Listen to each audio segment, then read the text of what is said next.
Viral video gerombolan pemotor rusak portal JLNT Casablanca demi konten. Polisi buru pelaku. Video yang memperlihatkan sekelompok pria membuka portal jalan layang nontol, JLNT, Casablanca, Jakarta Selatan, yang biasanya ditutup pada malam hari, viral di media sosial. Polisi kini menyelidiki aksi tersebut, termasuk kemungkinan adanya unsur pidana. Berdasarkan penelusuran, video itu pertama kali diunggah oleh akun TikTok Auros Navin dan kemudian disebarluaskan ulang oleh sejumlah akun lain, termasuk Jakarta Selatan 24 jam. Namun, saat ini video tersebut sudah tidak terlihat lagi dalam daftar unggahan akun yang diduga pertama kali mempublikasikannya. Dalam rekaman yang beredar, tampak seorang laki-laki mengenakan kaos hijau memutus tali pengait portal menggunakan pemantik api.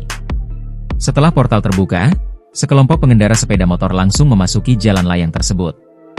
Para pemotor terlihat mengabaikan pembatas jalan berwarna oranye yang dipasang sebelum akses masuk ke JLNT Casablanca.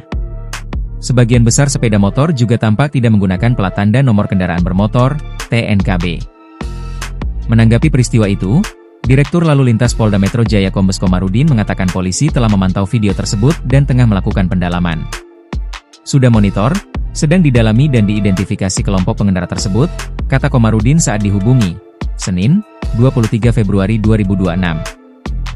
Selain pelanggaran penggunaan jalan yang tidak sesuai peruntukan, kepolisian juga menelusuri dugaan tindak pidana terkait perusakan fasilitas umum. Kami berkoordinasi dengan Ditkrimum untuk melihat celah pidana pengerusakannya, ujar dia. Download Tribun X sekarang, menghadirkan lokal menjadi Indonesia.